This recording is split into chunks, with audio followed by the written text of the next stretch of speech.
Hi, wrestling fans. Thanks for clicking today's Dreaded Heroes report. Glad to see you tuning in again.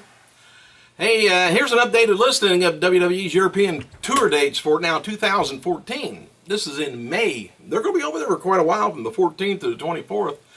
Starting off in Glasgow, going to Cardiff, and then London, England, Sheffield, England, London, England for SmackDown. That was first part was Raw's, I guess.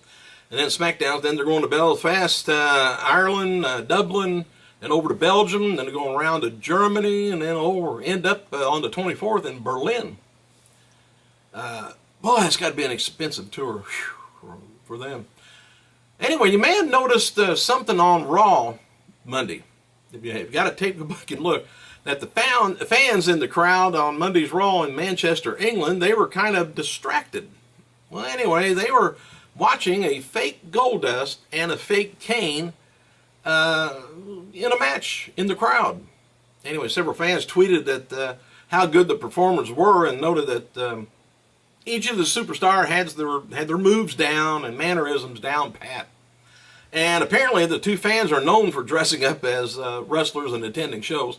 After they fought in the crowd for a while, they ended up doing a match outside the arena. And apparently I would think security must have knew that was going to happen, because they would have probably broke it up a long time ago. WWE NXT trainer Sarah Del Rey turns 33 years old today. And I can't believe this. 8 years ago today, Eddie Guerrero passed away. And it don't seem that long ago, but I guess it is. Jim Ross, he's going to be a special guest on next week's episode of Shawn Michaels' McMillan River Adventures on the Outdoor Channel. Georgia Smith, who's that?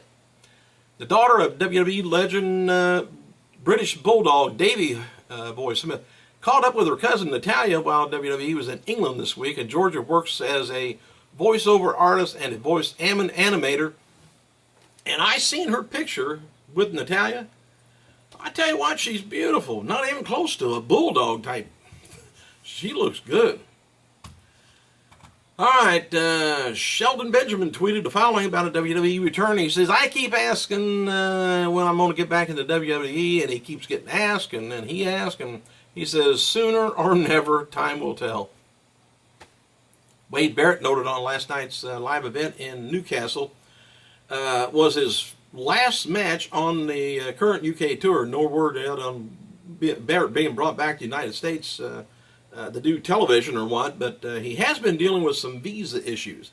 And I do too, because I've ran mine up to the limit, and I got to go over to my MasterCard, I guess. Crowd at Tuesday's SmackDown taping from Manchester said that not to be as loud and into the show as the crowd was on Monday's Raw in the same building, and attendance down quite a bit, I guess. And WWE NXT announced William Regal versus Antonio Cesaro and Adrian Neville versus Bo Dallas for the NXT title for November 21st. NXT taping Full Sail University, and noted NXT will tape their 200th episode that night.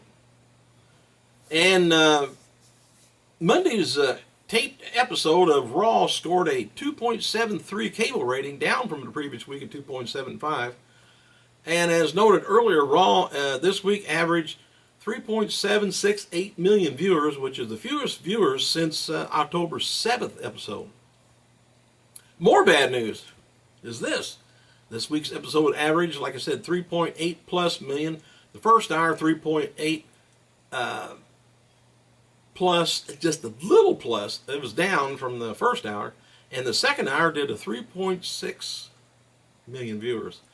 Third hour and final, which that was the big 6-on-6 angle to end the show. But this way, the first hour, second, third. Anyway, I got a feeling I know maybe what's going on. See, they're trying for younger and younger viewers. Well, younger viewers like me, you got to keep our attention. I mean, our attention span is bad news because we're on caffeine, we're doing all kinds of crap, and we got to go. You got to keep our attention going for 3 hours. So you're going to have change.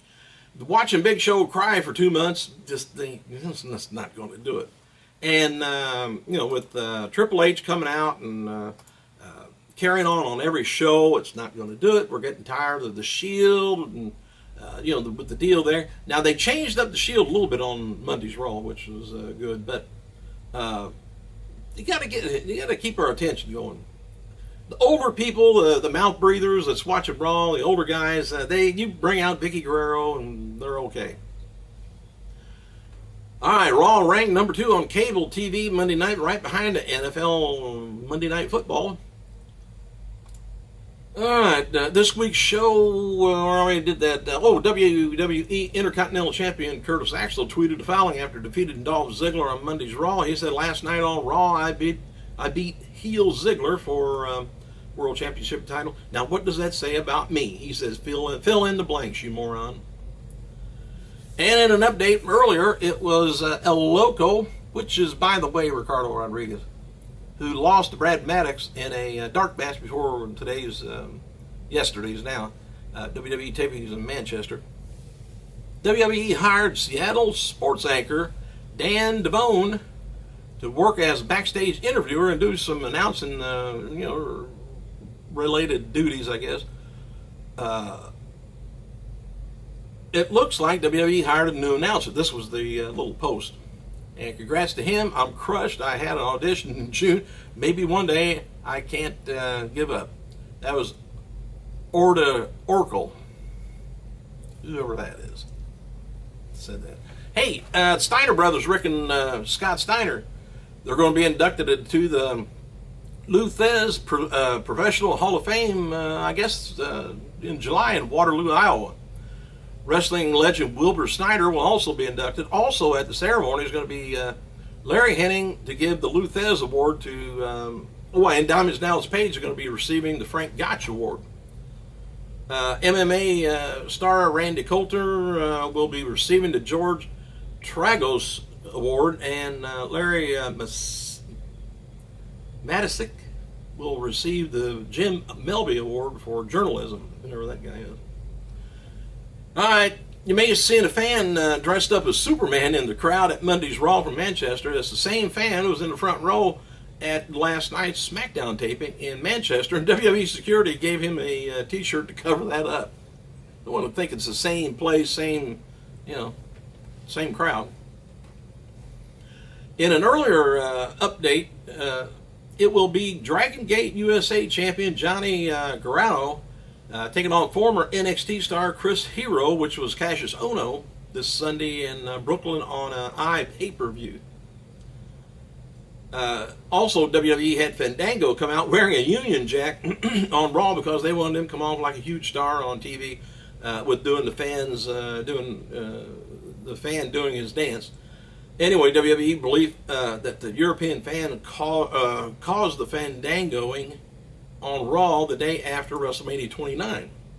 And I think that's when he maybe came out and they started doing this crap there. Word coming out of Raw, Big Show. His knee is doing better, but apparently he tweaked it after a live event Saturday, which is why he was limping around on Sunday's show.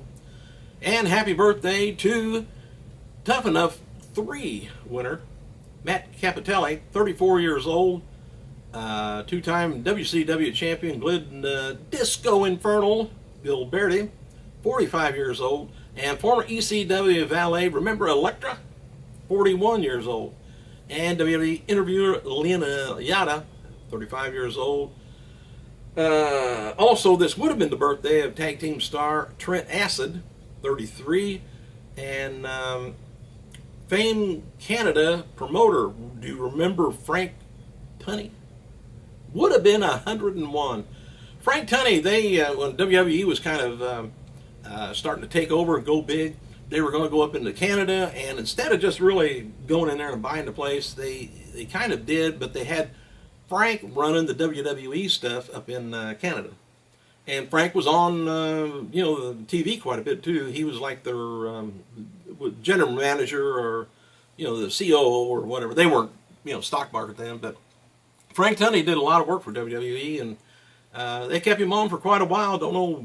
Can't remember when they got rid of him, but he was kind of a stone-faced guy, but he had a little bit of a personality, if you remember him. Like moi. Thanks for clicking, you guys. I gotta go.